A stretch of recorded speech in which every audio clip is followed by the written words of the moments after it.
So I've done a few micro apartment videos on this channel now, but today we're going to take a look at an insider article showcasing 28 crazy pictures of micro apartments from around the world. Each photo comes with a little story, and with this video you can get a feel for how various people around the world from all countries live in small spaces. Wang Kunchun, 90, lives with his 60-year-old son in a 107 square foot apartment in Shanghai, China. China's largest developer showcases a micro apartment at the Pearl River Delta Real Estate Fair in the city of Guangzhou. In space-deprived China, tiny is the new big. Like in all tiny apartments, efficient storage keeps the room from feeling too constricting. In Chinese university dorms, students usually share rooms. The rooms are often very small with stacked beds, and most Chinese students stay in these dorms for their full 4 years, with only a small number choosing to move out. Most Chinese students live in dorms for a financial reason, and a dorm unit houses 4 to 8 people with a shared bedroom and bathroom and no kitchen.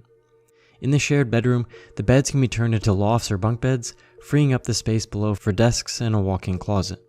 Such a room setting means most of the space is all communal, with little privacy left. The Berger family from Los Angeles, California, gets ready in a converted garage in wife Elizabeth Berger's mother's home. The family lost their home in 2009 and was forced to sell their possessions. Dharavi, a locality in the middle of Mumbai, India, is one of the largest slums in Asia. More than 1 million people live there. Dharavi has always been a magnet for migrants from across India. Many have lived there for decades. They are one-room tenements and low-rise homes dwarfed by the gleaming glass and chrome office towers and luxury hotels that dot the city. Amid Dharavi's narrow alleys, open drains, and canopies of electric cables, migrants who come in search of better economic opportunities have created a community of schools, temples, mosques, restaurants, tailors, and mobile phone shops. Dharavi is India's largest slum, but it also sits on prime land in the country's financial hub of Mumbai. The Adani Group has a facelift plan for the area, and while some residents are excited about the area's makeover, others are worried the transformation will leave them worse off than they are now. These residents in the shadow of India's wealthiest business district are pushing back against plans by one of India's biggest conglomerates to redevelop the area. In a 60 square foot apartment in Hong Kong, a mother spends $487 a month to house herself and her son. By comparison, John Christian Stubblefield lives in a spacious 200 square foot studio in Seattle, Washington. In Seattle, the homeless population rose about 13.8% from 2020 to 2022. One count from 2021 found a total of 25,000 people experiencing homelessness in Washington. In a survey conducted in 2019, 84% of homeless people in Seattle/King County lived in the area prior to losing their housing. A 2022 study found that differences in per capita homeless rates across the country were primarily due to differences in the cost of housing, with West Coast cities like Seattle having homelessness rates 5 times that of areas with much lower housing costs like Arkansas, West Virginia, Detroit, and Chicago. Although rentals in Seattle have leveled, when looking at this chart we can see they still remain sharply elevated from the previous 5 years. It was an affordable option living inside the city's core for under $1,200, Stubblefield told reporters in 2013.